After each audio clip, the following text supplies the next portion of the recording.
Hi everyone, welcome back to my YouTube channel law for all. So last video में हमने देखी थी types of company में कुछ और टाइप्स ऑफ कंपनी जैसे small company, NPO, government, non government और भी बहुत सारी देखी थी, स्टार्टअप कंपनी वगैरह, एक्टिव, इनएक्टिव। आज की वीडियो में ना हमारी जो चार टाइप्स ऑफ कंपनी रह गया इसको हम कंप्लीट कर लेंगे, फिर हमारा जो टाइप्स ऑफ कंपनी वाला कंसेप्ट है वो फुल कंप्लीट हो जाएगा और नेक्स्ट वीडियो से हम एक नया कंसेप्ट स्टार्ट करेंगे। सो पहली अब हमारी आती है फॉरेन कंपनी। फॉरेन कंपनी को हमारे कंपनीज एक्ट के सेक्शन नंबर 2 क्लॉज 42 में डिफाइन किया गया है, ठीक है। एंड ये बहुत ज़रूरी होता है कि अगर कोई भी फॉरेन कंपनी है ना, हर एक फॉरेन कंपनी को एक foreign company registration number provide किया जाता है by the ROC, that is the registrar of the company, ठीक है। एंड इट इज़ कंपल्सरी कि चाहे कोई भी फॉरेन कंपनी हो उसके पास अपना रजिस्ट्रेशन नंबर होना चाहिए, ठीक है। So let's get started. अभी फॉरेन कंपनी क्या है? Foreign company is a company incorporated outside India. नाम से ही पता चल रहा है फॉरेन मतलब इंडिया से बाहर, ठीक है। ऐसी कंपनी जो इंडिया के बाहर है बट उसने ना अपना कोई प्लेस ऑफ बिजनेस इंडिया में सेटअप किया हुआ है, ठीक है। जैसे स्टारबक्स होगी, है तो फॉरेन की कंपनी बट अब उसने कितने सारे अपने कैफ़ेज़ खोले हुए हैं इंडिया में भी, उस तरह से, ठीक है। Second, conducts any business in India in any other manner. अगर मान लो कोई एग्जाम्पल लेते हैं कि कोई कंपनी है, ठीक है, फॉरेन कंपनी है, फॉरेन में वो काम करती है, उनका काम है कपड़ों का, ठीक है, बट इंडिया में वो कोई और काम कर रही है, शूज़ के रिलेटेड काम कर रही है, ठीक है। सो फॉरेन कंपनी क्या होगी? ऐसी कंपनी जो इंडिया के बाहर इनकॉर्पोरेटेड है बट उसने प्लेस ऑफ बिजनेस अपना इंडिया में भी सेटअप किया हुआ है और या फिर कोई और बिजनेस कंडक्ट करती है इंडिया में किसी अदर मैनर में, ठीक है। अब CIOI का मतलब क्या होता है? जिसका इनकॉर्पोरेशन किसी भी कंट्री में किया हो, ठीक है।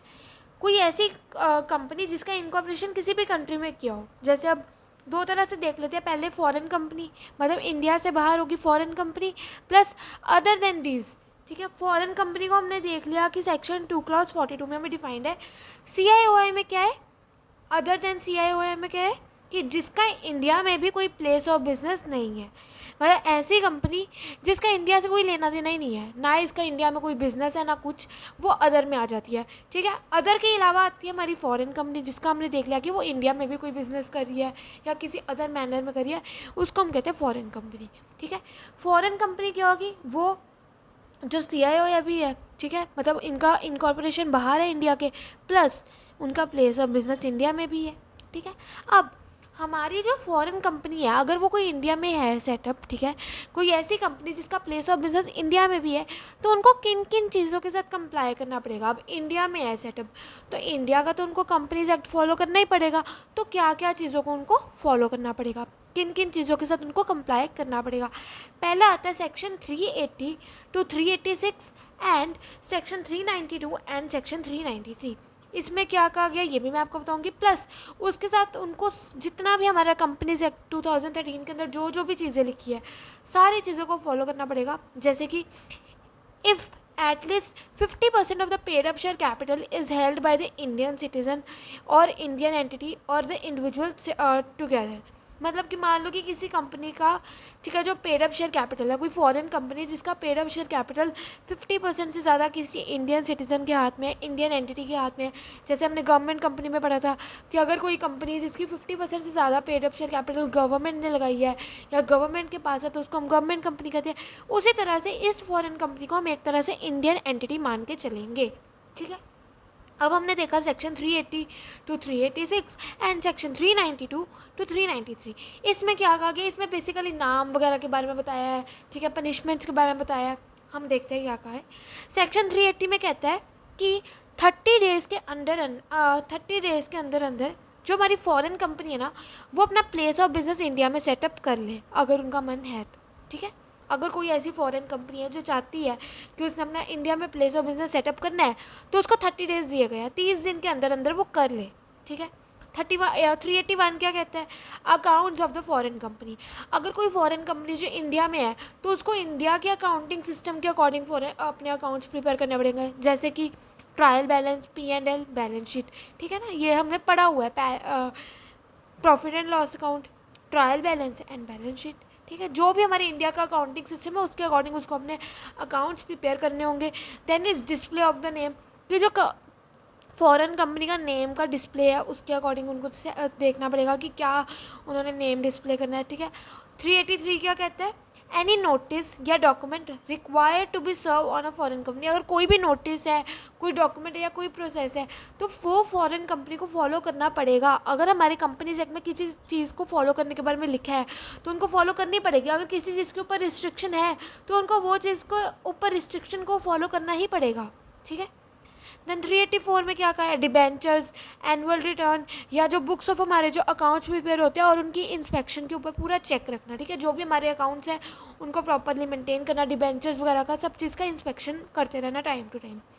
385 क्या बात करता है, fees of the registration of document, कि जो डॉक्यूमेंट्स को रजिस्टर करवाने की फ़ीस है वो भी उनको देखनी पड़ेगी, फॉरेन कंपनी के जो डॉक्यूमेंट्स होते हैं। ठीक है, प्लस 386 में क्या कहा है कि जितने भी हमारे डॉक्यूमेंट्स हैं ना वो हमारे रजिस्ट्रार के साथ फाइल होने चाहिए। वो तो चाहे जो मर्जी कंपनी हो, चाहे पब्लिक कंपनी हो, चाहे गवर्नमेंट कंपनी हो, हर एक कंपनी को अपने जो डॉक्यूमेंट्स है उसको रजिस्ट्रार के साथ रजिस्टर करवाना पड़ता है, प्लस उसकी फ़ीस भी देनी पड़ती है। ठीक है, 392 हमारा बात करता है कि पनिशमेंट, अगर मान लो कोई फॉरेन कंपनी कोई गलत काम करी है, जो मना किया हुआ था, कोई उसने फ्रॉड कर दिया, तो उसके लिए जो पनिशमेंट है वो 392 में गिवन है। और 393 में क्या कहा है, जो हमारे डायरेक्टर्स हैं वो किसी भी अकाउंट को तब तक अप्रूव नहीं करेंगे जब तक वो सेटिस्फाई ना हो जाए, जब तक उनके जो अकाउंट्स हैं वो ट्रू और फेयर रिव्यू ना देते तब तक वो अकाउंट्स को अप्रूव नहीं करेंगे। ठीक है, अगर कोई डिसीजन भी है तो हर चीज़ में डायरेक्टर्स को लुकअप रखनी पड़ेगी कि क्या इससे किसी को नुकसान तो नहीं ना हो रहा। इस चीज़ का ध्यान रखना इज़ वेरी मच इम्पॉर्टेंट। ठीक है, तो ये हमने पढ़ा फॉरेन कंपनी कि जो हमारी फॉरेन कंपनी जो इंडिया में सेटअप है, ठीक है, उसको क्या है, section 380 to 386 and section 392 plus 393 follow करना पड़ता है, कंप्लाई करना पड़ता है। ठीक है, प्लस जितना भी हमारा कंपनीज एक्ट 2013 में जो जो भी चीज़ें लिखी है वो। ठीक है, देन इसका रूल नंबर 12 है। रूल नंबर 12 क्या कहता है, कोई भी कंपनी अपने आप को फॉरेन कंपनी बताता है और फ्रॉड वगैरह करती है, अगर कोई कंपनी है इंडिया में ही हो, ठीक है, इंडिया में ही सेटअप है, वो कहती है मैं हूँ फॉरेन कंपनी, कोई कंपनी कहती है मैं तो फॉरेन कंपनी हूँ, बट वो अपने आप को फॉरेन कंपनी कह के फ्रॉड कर रही है तो उस कंपनी को बंद कर दिया जाएगा, प्लस जो भी एक्शंस कहे होंगे लेने के लिए वो एक्शंस लिए जाएंगे। ठीक है, ये था हमारा कंसेप्ट बेसिक वाला फॉरेन कंपनी का, कि ऐसी कंपनी जो इंडिया के बाहर इनकॉर्पोरेटेड है बट उसका प्लेस ऑफ बिजनेस इंडिया में भी है, प्लस कोई भी अपना बिजनेस है वो इंडिया में कंडक्ट करती है किसी और तरीके से, उसको हम कहते हैं फॉरेन कंपनी। नेक्स्ट हमारा आता है, अब हमने देख लिया, हमने कह दिया अगर कोई फॉरेन कंपनी है वो अपना प्लेस ऑफ बिजनेस इंडिया में सेटअप करती है, अब क्या प्रोसीजर है कि हम अपनी फॉरेन कंपनी को रजिस्टर करवा सकें, इसके बारे में बात की गई है सेक्शन 380 में। हमने पीछे ही पढ़ा कि जो प्रोसीजर है रजिस्टर करवाने का उसके बारे में सेक्शन 380 में कहा। अब क्या प्रोसीजर है वो हम देखते हैं फ्लो चार्ट के थ्रू। अगर कोई भी हमारी फॉरेन कंपनी है, एवरी प्रपोज फॉरेन कंपनी जो अपना इंडिया में बिजनेस सेटअप करना चाहती है, ठीक है, वो 30 डेज़ के अंदर अंदर अपना प्लेस ऑफ बिजनेस जो है ना वो इंडिया में सेटअप करेगी। कैसे, वो पहले फ़ाइल करेगी आरओसी के पास में, अपनी फ़ाइल डॉक्यूमेंट्स वगैरह जो भी चीज़ों की रिक्वायरमेंट होती है वो आरओसी के पास, ठीक है, डिपॉजिट करवाएगी। क्या क्या डिपॉजिट कराएगी, जो भी हमारे डॉक्यूमेंट्स हैं, जो हमारी फ़ीस है, प्लस जब भी हम किसी कंपनी को अपना रजिस्टर करते हैं, कोई भी कंपनी को हम जब रजिस्टर करते हैं तो हम एप्लीकेशन देते हैं फॉर्म नंबर FC1 में। ठीक है, तो क्या क्या हम चीज़ें देंगे आरओसी को, जितने भी हमारे डॉक्यूमेंट्स हैं, हमारी जो फ़ीस है, प्लस एप्लीकेशन देंगे इन फॉर्म नंबर FC1। उसके बाद क्या है, जब हमने अपने डॉक्यूमेंट्स आरओसी को दे दिए, ठीक है, उसके बाद क्या है, जो आरओसी है ना वो फॉरेन कंपनी रजिस्ट्रेशन नंबर जिसको हम FCRN कहते हैं वो दे देगी हमारी फॉरेन कंपनी को। आरओसी जो है वो फॉरेन कंपनी को ये फॉरेन कंपनी रजिस्ट्रेशन नंबर दे देगी। ठीक है, अब फॉरेन कंपनी को ये FCRN मिल गया, फॉरेन कंपनी रजिस्ट्रेशन नंबर मिल गया फॉरेन कंपनी को। अब उसने क्या करना है, फॉरेन कंपनी को, जो हमारी फॉरेन कंपनी है जो इंडिया में अपने आप को रजिस्टर करवाना चाहती है, वो क्या करेगी, एनुअल रिटर्न फाइल करेगी फॉर्म नंबर FC4। किस में फाइल करेगी, फॉर्म नंबर FC4। FC1 में हमारी एप्लीकेशन फाइल होती है, FC4 में हमारा एनुअल रिटर्न फाइल होता है। तो जो हमारी फॉरेन कंपनी है वो एनुअल रिटर्न फाइल करेगी FC4 में, और वो ना जो हमारी एनुअल रिटर्न है वो उसको फिर से आरओसी के पास भेजेगी within 60 days from the end of financial year, जब तक हमारा फाइनेंशियल ईयर कंप्लीट। अब हमारा फाइनेंशियल ईयर कब तक होता है? 1 अप्रैल टू 31 मार्च। मतलब हमारे फाइनेंशियल ईयर ख़त्म होने से पहले पहले जो फॉरेन कंपनी है वो अपना एनुअल रिटर्न आरओसी के पास भेज देगी within 60 days from the end of financial year. So उसके बाद क्या है, आरओसी उसको अप्रूव कर देगा और अपने आप को वो रजिस्टर करवा लेगी। अगर बाय चांस आरओसी ने मान लो कि फॉरेन कंपनी ने अपने डॉक्यूमेंट्स भेजे, ठीक है, आरओसी को अगर लगता है कि किसी चीज़ में कमी है, डॉक्यूमेंट्स पूरे नहीं हैं या जो भी चीज़, तो वो ना फॉरेन कंपनी को ये FCRN नंबर ही नहीं भेजेगी, ठीक है। फिर यहाँ तक ही हमारा ख़त्म, ठीक है। अगर आरओसी ने डॉक्यूमेंट्स को अप्रूव कर दिया उसके बाद ही हमें ये FCRN नंबर मिलता है, ठीक है। इस प्रोसीजर को हम दोबारा देखते हैं कि जो भी हमारी फॉरेन कंपनी अपने आप को रजिस्टर करवाना चाहती है इंडिया में, उसको क्या करना है, 30 डेज़ के अंदर अंदर आरओसी के पास जितने भी डॉक्यूमेंट्स हैं, जो भी हमारी फ़ीस है प्लस जो एप्लीकेशन है वो भेज देगी आरओसी के पास, और एप्लीकेशन जाएगी इन फॉर्म नंबर FC1, ठीक है। आरओसी इन सभी डॉक्यूमेंट्स को अप्रूव करने के बाद जो हमारी फॉरेन कंपनी है उसको foreign company registration number provide करेगी, ठीक है। उसके बाद जो हमारी फॉरेन कंपनी है उसको FCRN मिल गया। फॉरेन कंपनी क्या करेगी, एनुअल रिटर्न वाला जो डॉक्यूमेंट होता है ना वो FC4 के फॉर्म में फिल करके, मतलब एनुअल रिटर्न फिल करेगी और आरओसी को दे देगी विदिन 60 डेज़। फॉरेन कंपनी को 60 डेज़ का टाइम दिया गया है, किससे पहले, हमारे फाइनेंशियल ईयर को ख़त्म होने से पहले 60 डेज़ का टाइम दिया गया कि वो अपना एनुअल रिटर्न जो है ना वो आरओसी के पास फाइल कर दे। इसके बाद हमारी जो फॉरेन कंपनी है वो रजिस्टर हो जाती है, ठीक है। सो यहाँ पे हमारा पूरा कंसेप्ट फॉरेन कंपनी वाला कंप्लीट होता है कि फॉरेन कंपनी क्या है, कौन कौन से सेक्शन को उनको फॉलो करना पड़ता है। कंपनी लॉ को तो उसको फॉलो करना ही पड़ता है। उन्होंने यही बात कही कि अगर 50% से ज़्यादा की जो पेड अप शेयर कैपिटल है अगर वो किसी इंडियन एंटिटी के द्वारा लगाई गई है, किसी इंडियन इंडिविजुअल के द्वारा लगाई गई है, तो ऐसी कंपनी को हम एक तरह से इंडियन एंटिटी की कंपनी ही मानकर चलते हैं, ठीक है। नेक्स्ट आती है हमारी इन्वेस्टमेंट कंपनी। बहुत छोटी सी, बेसिकली पूछा नहीं जाता क्या क्या होती है इन्वेस्टमेंट कंपनी। वैसी कंपनी, वो कंपनी जिनका मेन बिजनेस क्या है, एक्विजिशन ऑफ शेयर्स एक्वायर करना and other securities of the company में शेयर्स को एक्वायर करना, ठीक है, मतलब पैसा लगा के शेयर्स लेना। जैसे हम करते हैं आजकल, लोग क्या करते हैं, पैसा दे देते हैं कंपनियों में, कंपनीज़ के शेयर्स खरीद लेते हैं, ठीक है, या कोई भी और सिक्योरिटी है उनको एक्वायर करना, ठीक है। फिर आती है हमारी फाइनेंस कंपनी में हमारी NBFC आती है, that is non banking financial companies, ठीक है। इनको डिफाइन किया गया कंपनीज एक्ट के अकॉर्डिंग और RBI एक्ट अकॉर्डिंग, ठीक है। In non banking, it is a non banking company which is a financial institution within the meaning of section 45 of RBI Act 1934। एक तरह से नॉन बैंकिंग फाइनेंशियल इंस्टीट्यूशंस होती है, ठीक है, जैसे हमारी मुथूट फाइनेंस होगी, ठीक है, वो इनको हम कहते हैं फाइनेंस कंपनीज। इन्वेस्टमेंट कंपनी की आ गई, जिनका मेन बिजनेस होता है शेयर्स एक्वायर करना या सिक्योरिटीज़ एक्वायर करना अदर कंपनीज़ की, ठीक है। फाइनेंस कंपनीज़ क्या आ गई, नॉन बैंकिंग कंपनीज़ होती है, ठीक है, which is a financial institution की तरह काम करती है, जैसे कि हमारी मुथूट फाइनेंस, ठीक है। अब जो हमारा अगला कंसेप्ट आता है, it is very very very very important concept about the holding company and subsidiary company. Holding company को डिफाइन किया गया सेक्शन 2 क्लॉज 46 में, और सब्सिडरी कंपनी को डिफाइन किया गया सेक्शन 2 क्लॉज 87। होल्डिंग कंपनी क्या है, अ कंपनी या कोई बॉडी कॉर्पोरेट, कोई भी कंपनी या कोई भी body corporate which have any other company as its subsidiary company. अब देखो इसमें क्या आया कि कोई ऐसी कंपनी या बॉडी कॉर्पोरेट जिसके पास कोई और कंपनी है एज इट्स सब्सिडरी कंपनी। अब यह सब्सिडरी कंपनी क्या होती है, इसके बारे में देख लेते हैं। सब्सिडरी कंपनी क्या है, any company in which the other company, मतलब कोई ऐसी कंपनी जिसमें दूसरी कंपनी, इसमें दूसरी कंपनी कौन सी कंपनी है, हमारी होल्डिंग कंपनी। कोई भी कंपनी जिसमें कोई होल्डिंग कंपनी, अदर कंपनी का मतलब इसमें है होल्डिंग कंपनी, जो क्या करती है, कंट्रोल करती है किसको, composition of board of director को। मतलब ऐसी कंपनी जिसमें जो होल्डिंग कंपनी है ना वो उसके बोर्ड ऑफ डायरेक्टर्स की कॉम्पोजिशन को कंट्रोल करती है, प्लस एक्सरसाइज या control over more than half of the total voting right, plus जिस कंपनी के जो वोटिंग राइट के ऊपर आधे से ज़्यादा हक हमारी दूसरी मतलब होल्डिंग कंपनी का होता है, वोटिंग राइट आधे से ज़्यादा मतलब मोर देन 50%, ठीक है। ईदर बाय इटसेल्फ और थ्रू वन और मोर ऑफ इट्स सब्सिडरी। देखो अब क्या होता है, इसको दोबारा से देखते हैं। होल्डिंग कंपनी एक ऐसी कंपनी होती है जिसके पास उसकी कोई और सब्सिडरी कंपनी भी होती है।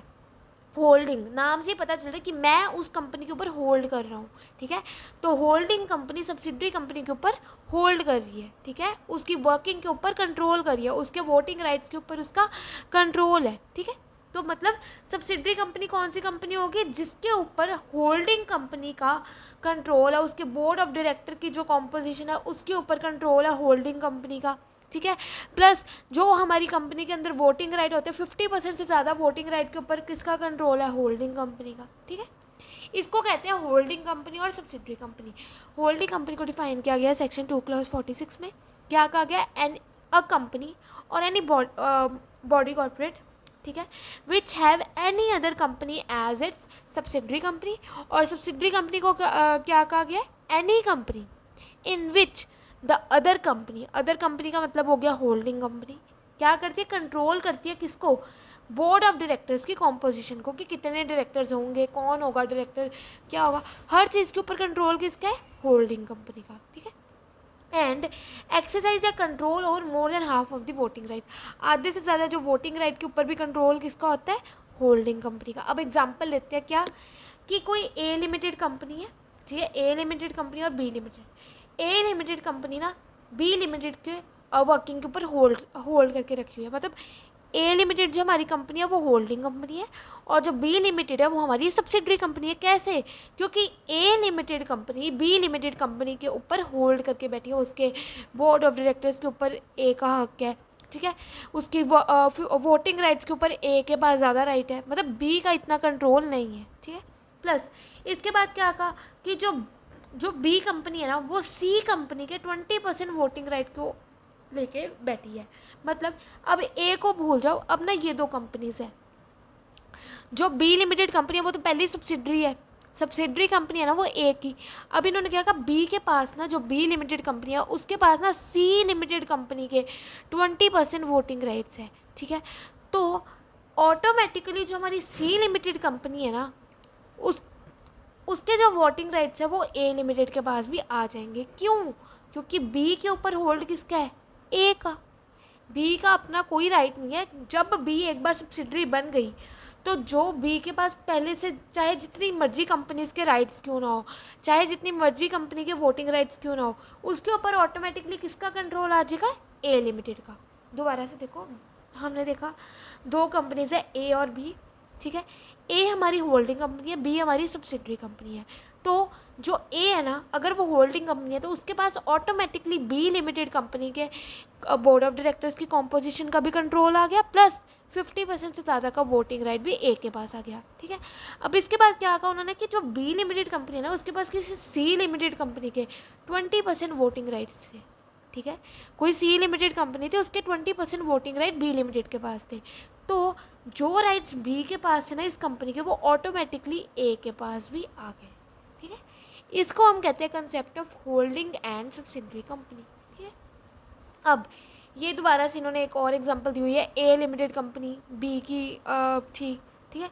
ए लिमिटेड कंपनी ने बी के किए हुए थे शेयर्स, ठीक है, और बी के पास डी का था, तो मतलब ऑटोमेटिकली जो डी के हैं राइट्स, कॉम्पोजिशन, डायरेक्टर्स, वोट्स, वो सारे ए के पास ऑटोमेटिकली चल जाएंगे। प्लस कोई सी लिमिटेड कंपनी थी, उसके भी 60% वोटिंग राइट ए के पास थे, मतलब ए होल्डिंग कंपनी थी, ठीक है। अब इसमें ये है एक CRL1, इसमें क्या है, इसका मतलब क्या होता है, कंपनीज रिस्ट्रिक्शन ऑन लेयर्स। मतलब ये नहीं, CRL1 का मतलब क्या है कि अब देखो हमने क्या होल्डिंग और सब्सिडरी कंपनी वाला, अब ये थोड़ी होगा कि वो हमने यहाँ पे देखा ए बी की थी होल्डिंग, बी ने सी के लिए हुए थे तो ऑटोमेटिकली ए के पास भी। ऐसे तो सी भी मान लो किसी के लेके बैठा होगा, डी के लेके बैठा होगा फॉर एग्जांपल, ऐसे डी भी ई के लेके बैठा, मतलब क्या EFG है, जितनों के भी लेके बैठे हो तो क्या सबके ए के पास आ जाएंगे, नहीं। रिस्ट्रिक्शन है लेयर्स के ऊपर, कि उन्होंने क्या कहा, प्रोविज़न लाई गई थी, पहले यही प्रॉब्लम बहुत ज़्यादा इंक्रीज़ हो गई थी जब तक ये वाला नहीं आया था ना रिस्ट्रिक्शन। तब तक क्या था, एक होल्डिंग कंपनी ना जाने कितनी ही कंपनियों को अपनी सब्सिडरी बना के बैठी होती थी। बट अब इस चीज़ के ऊपर रिस्ट्रिक्शन लगा दी गई है। क्या कहा उन्होंने कि number of layer of subsidiary shall not be more than 2। अगर कोई होल्डिंग कंपनी है वो किसी अदर मतलब कोई जैसे अब ये ए थी, है ना, बी इसकी सब्सिडरी थी, ए होल्डिंग कंपनी थी, बी इसकी सब्सिडरी थी, तो ए के पास एक कंपनी तो ऑलरेडी हो गया सब्सिडरी। अब अगर वो चाहे तो किसी एक और कंपनी को ही अपनी सब्सिडरी बना सकती है, उससे ज़्यादा नहीं। पहले लोग बनाते थे 2 3 4 5, बट अब नहीं। बट ये जो प्रोविज़न लाई गई थी इन ईयर 2017 में, ये प्रोविज़न लाई गई थी कि जो नंबर ऑफ़ लेयर्स है ना वो 2 से ज़्यादा नहीं होनी चाहिए। बट उससे पहले 2017 से पहले अगर मान लो किसी कंपनी की 4 सब्सिडरी कंपनीज है, तो अब वो 2017 के बाद और कोई सब्सिडरी नहीं बनाएगा, प्लस जो पुरानी है उनको अपना चलाता रहेगा। ठीक है, उसमें कोई चेंज नहीं लाएगा। अगर 4 थी तो 4 ही रहेंगी, 5 नहीं होगी, 4 की 3 हो जाएंगी, वो चलेगा, बट 4 की 5 नहीं होगी। ठीक है, except a subsidiary foreign company which has more than 2 layers outside India and it is allowed as per their laws। उन्होंने क्या कहा, ऐसी सब्सिडरी फॉरेन कंपनी, मान लो कि कोई इंडिया की कंपनी है या फिर कोई फॉरेन कंपनी है जो कि एक सब्सिडरी है, उसके पास 2 लेयर्स है, ठीक है, outside India. For example A limited India की कंपनी है, उसके पास ना फॉरेन की ये बी लिमिटेड और सी लिमिटेड कंपनी का सब्सिडरी कंपनी बनी है। मतलब ए होल्डिंग कंपनी है, बी लिमिटेड जो फॉरेन कंपनी है, सी लिमिटेड भी हमारी फॉरेन कंपनी, और डी भी, इनका होल्ड ना ए के पास है।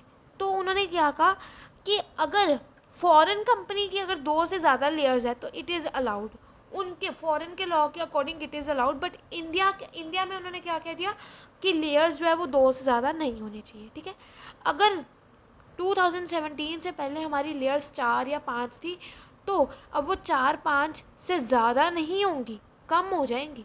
ठीक है, सो ये हमारा कंसेप्ट था होल्डिंग और सब्सिडरी कंपनी वाला। आई नो ये थोड़ा कंफ्यूजिंग है, इसको मैं एक शॉर्ट वीडियो में आपको एग्जांपल के थ्रू दोबारा समझा दूंगी। हमने क्या देखा, होल्डिंग कंपनी एक ऐसी कंपनी है जिसके पास कोई और कंपनी उसकी सब्सिडरी कंपनी है, ठीक है, which have any other company as its subsidiary company.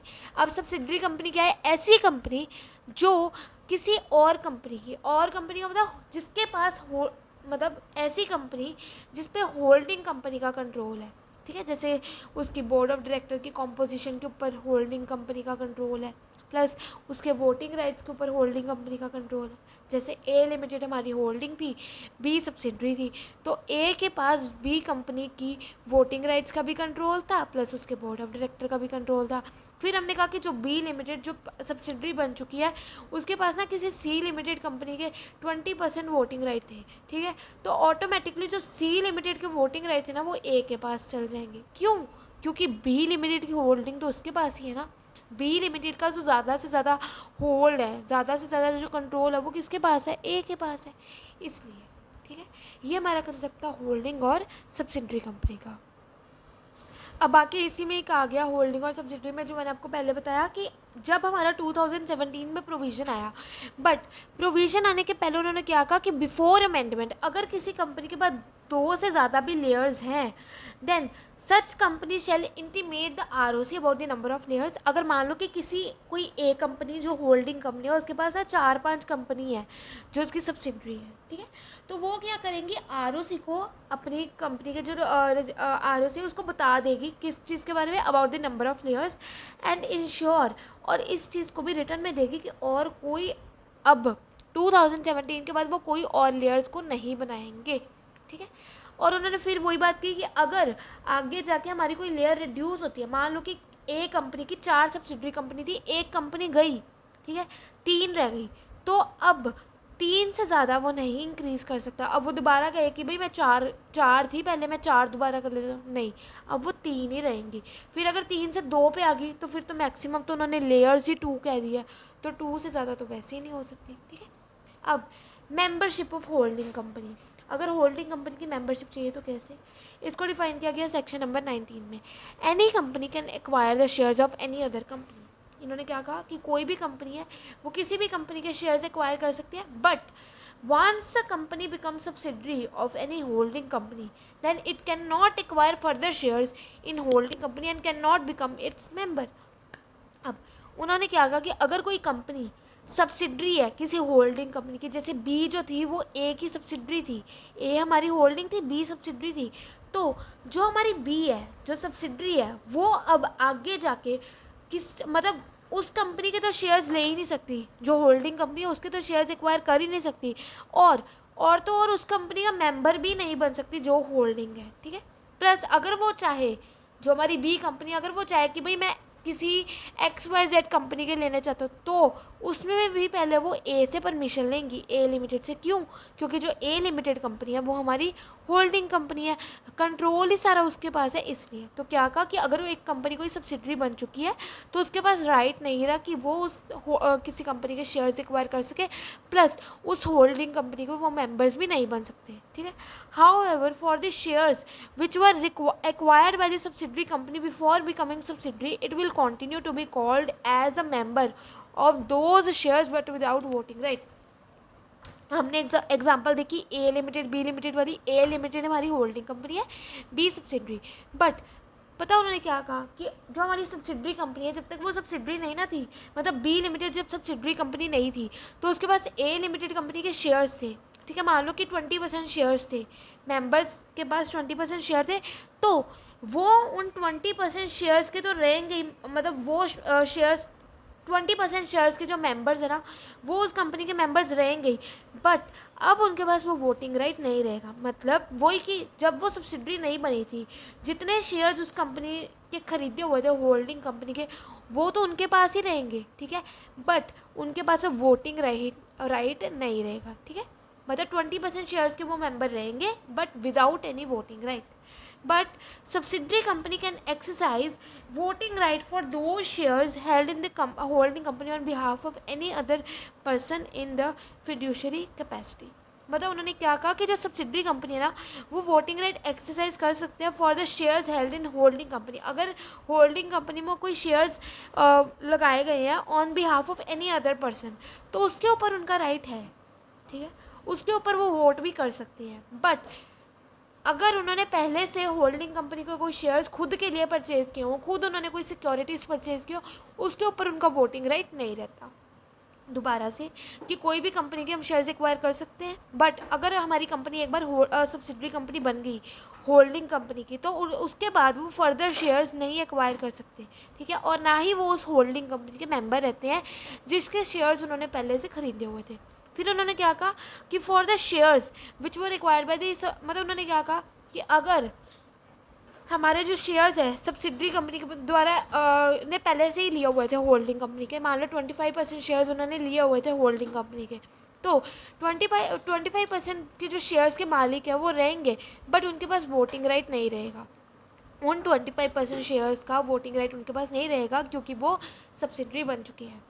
But subsidiary company can exercise, अगर उसी होल्डिंग कंपनी में कोई शेयर्स है या कोई ऐसे एक्सरसाइज किसी और कंपनी के द्वारा की जा रही है, किसी और पर्सन के द्वारा की जा रही है, कोई आउटसाइडर, तो उसके ऊपर वोट करने का राइट उनके पास होता है। किनके पास? सब्सिडरी कंपनी के मेंबर्स के पास।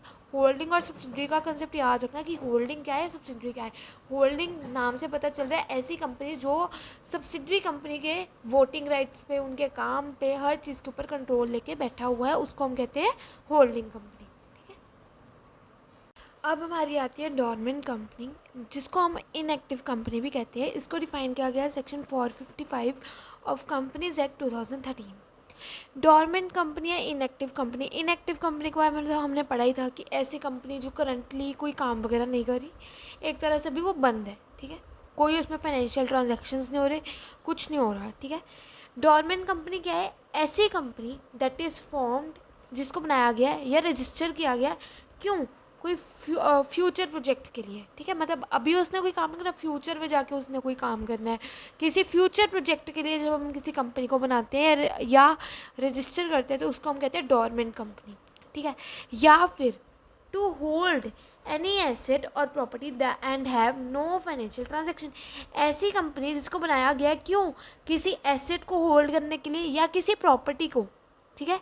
एंड उसके कोई भी ऐसे फाइनेंशियल ट्रांजैक्शन नहीं है। क्यों? फाइनेंशियल ट्रांजैक्शन कैसे होंगे? वो काम ही नहीं कर रही, वो कोई सेल परचेज कोई बिजनेस कर ही नहीं रही, तो कहाँ से हो जाएंगे उसके फाइनेंशियल ट्रांजैक्शन? ठीक है। अब उन्होंने क्या कहा, अगर हमारी कोई गवर्नमेंट कंपनी या फिर ऐसी कोई कंपनी जो इनएक्टिव है, वो एप्लीकेशन देगी किसको? आरओसी को। आरओसी को वो एप्लीकेशन देगी कि अभी करंटली हम डोरमेंट है, करंटली हम इनएक्टिव है, फ्यूचर प्रोजेक्ट से रिलेटेड या जो भी हमारा रीज़न है वो हम उसमें डिफाइन करते हैं। ठीक है। ये हो गया हमारा डोरमेंट कंपनी क्या होती है। अब जो हमारी डोरमेंट कंपनी है ना, इसको हमारे कंपनीज एक्ट 1956 में डिफाइन नहीं किया गया था। ठीक है। इसको लाया गया था कंपनीज एक्ट 2013 में। ठीक है। इसको हम क्या भी कहते हैं, जब इसको कंपनीज एक्ट 1956 में नहीं डिफाइन किया गया था, इस कंसेप्ट को हम एसेट शील्ड कंसेप्ट के नाम से भी जानते थे। क्यों? एसेट शील्ड कंसेप्ट क्या है? शील्ड मतलब किसी चीज़ को कवर अप करके रखना। ठीक है। तो क्यों इसको एसेट शील्ड कंसेप्ट कहा गया? क्योंकि डोरमेंट कंपनी में क्या होता है, कोई अगर काम करती हुई कंपनी भी है, वो भी अपने आप को इनएक्टिव कह देती है, वो भी अपना बिजनेस थोड़े टाइम के लिए बंद कर लेती है, इसलिए तो एक तरह से शील्ड चढ़ जाती है उसके ऊपर, इसलिए हम इसको एसेट शील्ड कंसेप्ट कहते थे, अभी भी कहते हैं। It is also known as the asset shield concept. अब कंपनीज एक्ट 2013 में इसको क्या कहा गया? डोरमेंट कंपनी क्या है? It offers a great advantage. ये एक बहुत बड़ा एडवांटेज देती है उन कंपनीज को जो क्या चाहती है, कोई एसेट होल्ड करना चाहती है अंडर द कॉर्पोरेट शील्ड। ठीक है। मतलब कोई ऐसी कंपनी जो चाहती है किसी एसेट को, किसी इंटेलेक्चुअल प्रॉपर्टी को होल्ड करना, बट ना वो भी लोगों को नहीं बताना चाहती, वो किसी को दिखाना नहीं चाहती, तो वो कंपनी अपने आप को इनएक्टिव कंपनी कह के, ठीक है, ऐसा कोई भी एसेट परचेज करना है, कोई फ्यूचर प्रोजेक्ट है, वो उसकी प्लानिंग कर सकती है। ठीक है। और हाँ, अगर कोई काम, मान लो कि कोई एक्टिव कंपनी है, वो अपने आप को इनएक्टिव बनाती है या अपने आप को डोरमेंट कंपनी बनाती है, तो उसको सिर्फ 2 साल के लिए ही डोरमेंट कंपनी का स्टेटस वैलिड रहता है। अब प्रोसीजर और कंडीशंस क्या है डोरमेंट कंपनी को इस्टेब्लिश करने के, कि अगर हमने कोई कंपनी डोरमेंट कंपनी बनानी है तो क्या प्रोसीजर है? पहला तो एप्लीकेशन देते हैं हम रजिस्ट्रार को इन FC1। ठीक है।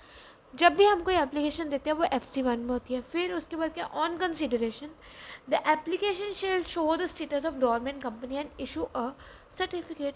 जब हम एप्लीकेशन दे देते हैं तो उसमें क्या है, हमारी कंपनी के डोरमेंट स्टेटस का बारे में होना चाहिए, प्लस सर्टिफिकेट जो हमारी कंपनी का होता है वो होना चाहिए। ठीक है। उसके बाद क्या है, जो हमारा रजिस्ट्रार होता है, मतलब ROC, registrar of the company, वो क्या करेगी? मेंटेन करेगी क्या? Register of dormant company, dormant company का रजिस्टर मेंटेन करके रखेगी। ठीक है। उसके बाद क्या होएगा, जो हमारा रजिस्ट्रार है वो नोटिस इशू करेगा। क्यों? To that company and enter the name of such company. मतलब जो रजिस्ट्रार है ना, वो एक नोटिस मेंटेन करेगा उस कंपनी का, प्लस उस कंपनी का नेम एंटर कर देगी इन द जो भी रजिस्टर है, अगर इलेक्ट्रॉनिक है तो जो कंप्यूटर वगैरह के डॉक्यूमेंट्स, उसमें एज अ डोरमेंट कंपनी, कि उस कंपनी को एज अ डोरमेंट कंपनी उसका नेम फिल कर देगी और उस कंपनी को नोटिस इशू कर देगी। फर्दर द डोरमेंट कंपनी, जो हमारी डोरमेंट कंपनी है ना, उसके पास भी मिनिमम डायरेक्टर्स जो उन्होंने लिखे हैं, जितने कहे हैं, वो होने चाहिए। फिर डॉक्यूमेंट्स अपने फाइल करेगी और एनुअल फ़ी पे कर देगी। जो भी कंपनी अपने आप को डोरमेंट कंपनी के तरह से रजिस्टर करवाने आई है, वो अपने मिनिमम डायरेक्टर्स, डॉक्यूमेंट्स और एनुअल फ़ी लेके अपने आप को डोरमेंट कंपनी की तरह रजिस्टर करवा लेगी। ठीक है। तो ये था हमारा प्रोसीजर कि कैसे और किन किन कंडीशंस को फुलफिल करना। कंडीशंस क्या? Minimum directors, documents plus annual fee. ठीक है। तो पहले एप्लीकेशन, फिर कंसिडरेशन, फिर रजिस्ट्रार जो है वो रजिस्टर मेंटेन करेगा, फिर जो रजिस्ट्रार है वो इशू करेगा क्या? नोटिस इशू करेगा। ठीक है।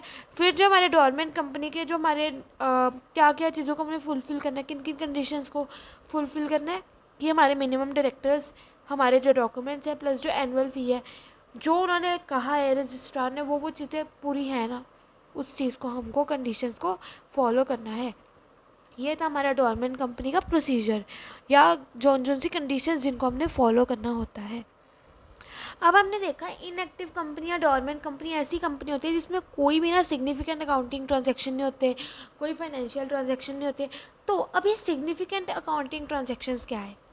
ये क्या होते हैं? मीन्स एनी ट्रांजैक्शन, कोई भी ट्रांजैक्शंस अदर देन दीज, मतलब इनको छोड़ के जितनी भी हमारी ट्रांजैक्शंस होती है ना, वो हमारी सिग्निफिकेंट अकाउंटिंग ट्रांजैक्शन होती है।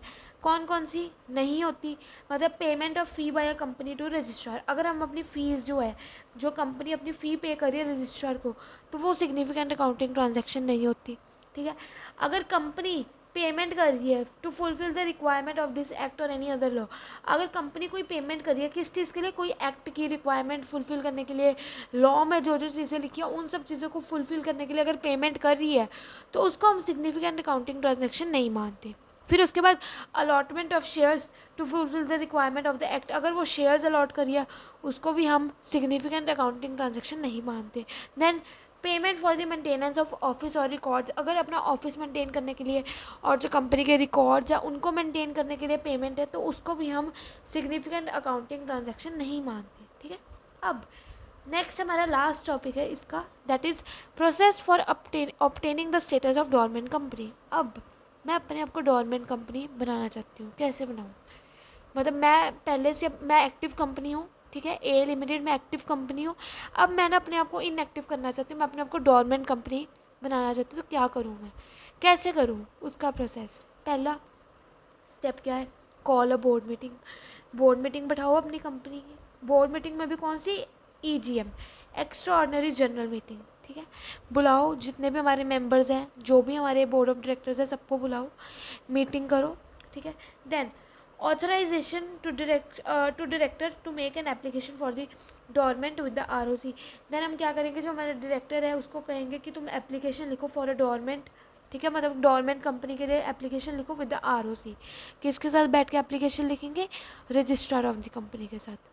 ठीक है, मतलब डायरेक्टर को कहा जाएगा कि आप रजिस्ट्रार ऑफ द कंपनी के साथ बैठ के एप्लीकेशन लिखो for the status of dormant company. Then issue notice of general meeting, फिर हमारा जनरल मीटिंग का नोटिस आएगा, पहले होगी हमारी एक्स्ट्राऑर्डिनरी जनरल मीटिंग, फिर हमारा नोटिस आएगा जनरल मीटिंग का। देन एंगेज एन ऑडिटर और the CA to issue the certificate, फिर जो हमारा ऑडिटर है या चार्टर्ड अकाउंटेंट है कंपनी का, उसको बुलाया जाएगा। ठीक है, उसको बुलाया जाएगा ताकि वो इशू करे, क्या, सर्टिफिकेट इशू करेगा। ठीक है, उसके बाद हमारी एक्स्ट्राऑर्डिनरी जनरल मीटिंग होगी, फिर स्पेशल रेजोल्यूशन पास किया जाएगा। Then must file the E form MGT-14 with the ROC। Last step क्या है, स्पेशल रेजोल्यूशन पास होगी, फिर उसके बाद क्या, हम E-फॉर्म मतलब इलेक्ट्रॉनिक फॉर्म फाइल करते हैं, that is MGT-14 with the ROC। पहला क्या, हम बोर्ड मीटिंग बुलाएंगे, फिर हम डायरेक्टर को कहेंगे कि तो एप्लीकेशन लिख के इसके साथ ROC के साथ बैठ के, about what, for dormant company status. Then हम जनरल मीटिंग का नोटिस इशू करेंगे, फिर हमारा जो ऑडिटर है या जो हमारा CA है वो हमें क्या करेगा, इशू करेगा, क्या, सर्टिफिकेट इशू कर देगा। फिर सर्टिफिकेशन के बाद हमारी एक्स्ट्राऑर्डिनरी जनरल मीटिंग होगी, उस एक्स्ट्राऑर्डिनरी जनरल मीटिंग में हमारा स्पेशल रेजोल्यूशन पास किया जाएगा। एक्स्ट्राऑर्डिनरी जनरल मीटिंग क्यों की, ताकि स्पेशल रेजोल्यूशन को पास किया जा सके, और जब ये हमारी स्पेशल रेजोल्यूशन पास हो गई उसके बाद जो हमारी कंपनी है वो इलेक्ट्रॉनिक फॉर्म MGT-14 जो है वो फाइल करेगी विद द ROC, एंड इसके बाद हमारी कंपनी को डोरमेंट कंपनी का स्टेटस मिल जाता है। ठीक है, ये हमारा था प्रोसेस कि अगर कोई एक्टिव कंपनी अपने आप को डोरमेंट कंपनी या इनएक्टिव कंपनी बनाना चाहती है तो कैसे बनाएगी, बोर्ड मीटिंग रखेगी, फिर उसमें डायरेक्टर्स को कहेगी कि तुम ROC के साथ बैठ के डोरमेंट कंपनी के स्टेटस को लेने के लिए जो भी एप्लीकेशन वगैरह लिखनी है वो लिखो। उसके बाद जनरल मीटिंग का नोटिस इशू करेगी, फिर उसमें क्या है, CA या फिर जो ऑडिटर है वो सर्टिफिकेट इशू करेगा। उसके बाद हमारी एक्स्ट्राऑर्डिनरी जनरल मीटिंग होगी जिसमें स्पेशल रेजोल्यूशन पास किया जाएगा, एंड लास्ट में हम इलेक्ट्रॉनिक फॉर्म MGT-14 फाइल कर देंगे ROC के साथ, और हमें हमारा डोरमेंट कंपनी का स्टेटस मिल जाएगा। ठीक है, सो यहाँ पे आके हमारा टाइप्स ऑफ कंपनी वाला कंसेप्ट कंप्लीट होता है। आज की वीडियो में हमने देखा foreign company, subsidiary company, holding company and dormant company. ठीक है, इसके रिलेटेड अगर आपको कोई भी डाउट है तो you can put down in the comment section. Plus अगर आपको वैसे कोई क्वेरी है, कुछ भी पूछना है तो आप मेरे को इंस्टा पे भी DM कर सकते हो। आज जो हमने टाइप्स ऑफ कंपनी किया इसका भी मैं जो PDF का लिंक है वो मैं डिस्क्रिप्शन बॉक्स में डाल दूँगी। प्लस जितनी भी हमने पिछली वीडियोज़ में किया उसके भी मैंने लिंक डिस्क्रिप्शन बॉक्स में डाल दिए हुए हैं। कोई भी डाउट है तो आप मेरे से पूछो, रिवाइज करते रहो। प्लस नेक्स्ट वीडियो में हम देखेंगे कंसेप्ट ऑफ इलीगल एसोसिएशन। ठीक है, keep on revising and have a good day, take care, bye bye.